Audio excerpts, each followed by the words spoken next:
I don't do enough local coverage of Torrington, Connecticut, where I reside. And it's just disturbing. I got the Register Citizen newspaper, Sunday's paper, yesterday, 25th of August, 2013, and I was just astounded to find how many homeless children are going to school, and the increase has been outrageous. Then I discovered that, we're talking about a 300% increase for Torrington since 2008, when this depression started. The endless recession created by the banks and the greediness of the banks. It's almost likened to your son steals something worth $100 to you and loses it, and then he asks you for the $100 to pay off the debt so that he's whole. That's what these bankers have done. Now, would you give your son $100 that he stole a product that he wants to be reimbursed for? Well, that's what the Federal Reserve, in essence, did to these hundreds and hundreds of banks that they gave money to. We have to take back our banking system. It is, Thomas Jefferson said that banks he's feared the banks more than standing armies, which is true. Thomas Jefferson warned, if the American people ever allow private banks to control the issue of their money, first by inflation, then by deflation, which is what's happening now, the banks and corporations that will grow up around them will deprive the people of their property until their children will wake up homeless on the continent their fathers conquered. Now think about that. This is what's happening to America. The New World Order is a consortium of corporations, a college of corporations. That's what it is. Owned by the mega banks. And those mega banks are owned by 13 ruling class families, basically. And this is the control mechanism that they've been using, first by putting the European Union together. We see how wonderful that was. And it all starts off wonderful because they're so deceptive in their takeovers.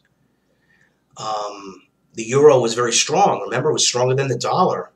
Gisele Bundchen wanted to get paid in euros instead of American dollars when it was at its peak. Now look at it. Look at the whole mess that they've created. Remember, it's always a Hegelian dialectic. Create the problem, offer the solution, and put it into, and the people accept it. Happens over and over again. They've created the problem, they control the reaction, and they implement the solution. So here in Torrington, it's 300% increase in homeless kids going to school, and that is just sickening. It goes out to the point that federal funds for outreach efforts in Connecticut, they get about $500,000 a year. But the big problem is that it's not just Connecticut, which you would think it's a wealthy state, because all the bankers actually live here. All these criminal New World Order bankers, most of them, the New York branch called Greenwich and Westport and Darien, their home. So school districts have identified 2,800 homeless students in Connecticut currently, and that's a 50% increase from 2008. But in Torrington, where there were only 25, it has now gone up to 108, which is like a 300% increase.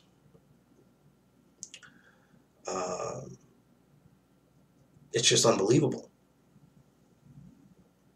So towns are affected differently depending upon the economy.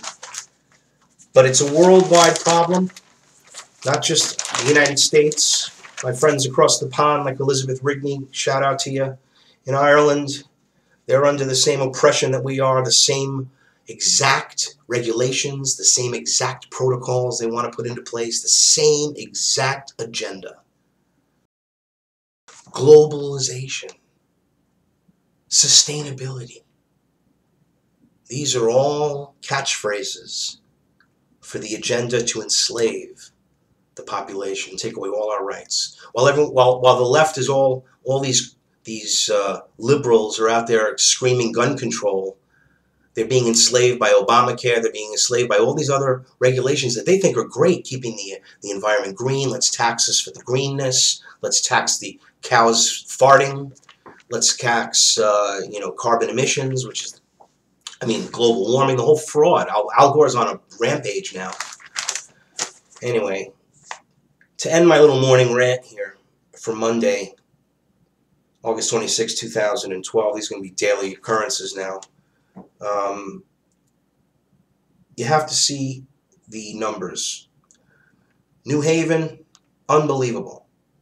There's about a 45% increase since 2010. So these local numbers are really astounding, and this is something that's hitting everywhere. Look into your own town.